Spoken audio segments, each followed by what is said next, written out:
Mirë, besoj tani jemi gati të gjithë të mësojmë se si do t'jetë dita e secilit prej nesh në aspektin ekonomik dhe në atë të karrierës, kështu që le të nisim me shenjën e parë. Si e mbyll këtë javë Dashi, edhe pse mbeten ende 2 ditë të tjera, po për mua zakonisht e premte quhet mbyllje e javës. Sa i përket Dashit, sot yjet favorizojnë iniciativa të reja në punë. Është një ditë e mirë për të propozuar ide të reja ose për të marrë projekte shtesë, pasi mund të sjellim përfitime materiale. Megjithatë, kujdes me shpenzimet impulsive, investimet e vogla mund të jenë më të sigurta ditën e sotme. Gjithmonë shpenzo pak para, nuk ka nevojë të shkosh drejt gjërave të cilat mund të çojnë në shpenzime ekstreme. Kjo për Dashin, shkojmë tek Demi. Për Demi, stabiliteti është fjalë kyçe ditën e sotme, marrëdhëniet me kolegët do të jenë të qeta dhe bashkëpunimi ndër të tjera do t'ju ndihmojë që të përparoni, të bëni hapa progresi. Financat janë të qëndrueshme, por shmangni huazimet ose shpenzimet e panevojshme. Një planifikim i vogël i buxhetit do të bënte që të ruanit mirë ekuilibrin në ditën tuaj.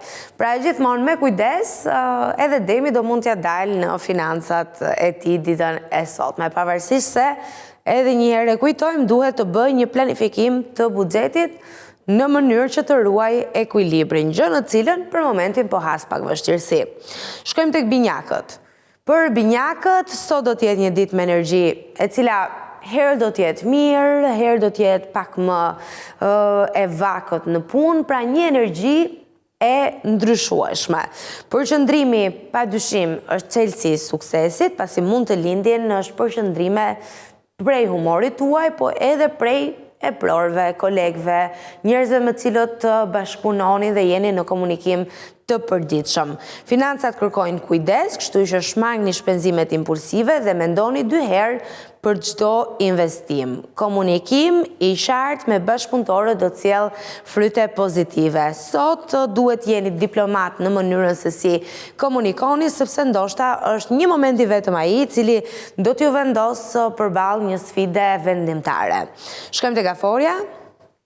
Për Gaforen do t'jetë një ditë e favorshme për marrëveshje dhe kontrata, tregoni të kujdesshëm në detaje, por mos hezitoni që të shfrytëzoni mundësitë që ofrohen. Financat mund të përmirësohen përmes ideve të reja ose punës ekstra. Marrëdhëniet profesionale janë të forta dhe mbështetëse në këtë pikë. Shkojmë tek Luani i radhës. Sa i përket Luanit, energjia sot është intensive, por sfiduese. Mund të lindin pengesa të vogla në punë, prandaj kërkohet qetësi dhe kreativitet për të zgjidhur ato. Financat do të jenë të qëndrueshme, por gjithmonë kujdesit Luani të shmangni vendimet impulsive, natyrë e keni që ju karakterizon paksa impulsiviteti, përveç ambicjes që është pjesë e natyrshme e karakterit të çdo Luani, por tek vendimet impulsive duhet vërtet mbase të bëni një hap pase dhe të tregoni pak më tërhequr, sepse ndoshta mund të sjell pasoja jo fort pozitive. Fokusi tek prioritetet do të sjell rezultate të kënaqshme. Shkojmë nga Luani tek Virgjëresha. Sa i përket shenjës së Virgjëreshës, organizimi është shumë i rëndësishëm sot. E do thoni ju kur nuk ka qenë organizimi i rëndësishëm për Virgjëreshën. E pikërisht këtë po mendoja edhe unë.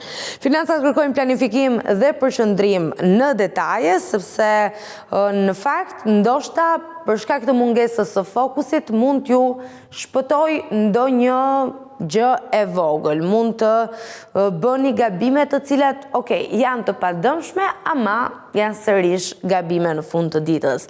Në punë, projekte të vogla mund të kenë ndikim të madh në afatgjat, kështu që shfrytëzojeni ditën për të bërë pastrime dhe rregullime. Shkojmë tek Peshorja.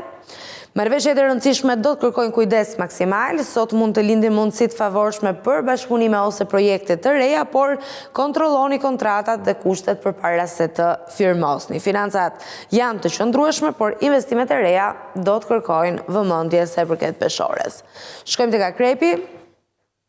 Për Akrepin sot është dita për të forcuar pozicionin profesional, fokusi dhe strategjia janë çelësi i suksesit, ndërsa marrëdhëniet me kolegët mund të jenë një mbështetje e madhe. Financat mund të përmirësohen përmes vendimeve të maturuara. Mos nxitoni, por veproni me plan. Shkojmë tek shigjetari. Për shigjetarin, ide të reja dhe projekte kreative mund të sjellin mundësi përfitime në të ardhmen, energjia ju ndihmon që të përballoni sfida dhe të gjeni zgjidhje inovative në punë. Financat kërkojnë disiplinë, por mund të përfitojnë nga investime të menduara. Shkojmë tek Briciapi. Pozicionimi profesional është i fortë sot, por kërkohet durim dhe qëndrueshmëri. Financat mund të jenë të qëndrueshme, por shmangni shpenzimet e mëdha të pa planifikuara. Bashkëpunimi me kolegët do të sjellë rezultate pozitive. Kjo edhe për Briciapin. Shkojmë tek Ujori tashmë. Kreativiteti ju favorizon sot, projektet të reja, veçanërisht ato që kërkojnë ide origjinale, kanë shanse për sukses, kanë shanse të ecin përpara. Financat mund të përmirësohen përmes strategjive të reja ose zgjidhjeve inovative. Ndiqni instiktet tuaja dhe mos hezitoni të provoni rrugë të reja. Dhe në përfundim fare shkojmë tek Peshqit, sa i përket shenjës së fundit, pra shenjës së peshqve, intuita financiare është mjaft e fortë ditën e sotme. Është një ditë e mirë për të planifikuar projekte të mëdha ose për të shfrytzuar mundësitë të reja. Në punë, bashkëpunimi dhe fleksibiliteti do të sjellin rezultate të kënaqshme. Kujdes me shpenzimet impulsive. Pra në një lloj forme, sot shenja e peshqve do t'jenë si nuhatës për paran. Ku shkon paraja, shkojnë edhe peshqit, duke qenë se intuita do t'i favorizojnë ndjeshëm në këtë drejtim. Dhe kështu kemi përfunduar edhe me horoskopin ekonomik, uroj që t'ju kemi ardhur në ndihmë me këtë informacion, jo detyrimisht do të keni eksaktësisht çdo gjë ashtu siç u tha, por mund të përpiqeni për më mirë e mund të dini çfarë të ndiqni. Japim këshilla të domosdoshme sepse në fakt njerëzit tanë të mëngjesit padyshim që i duam shumë.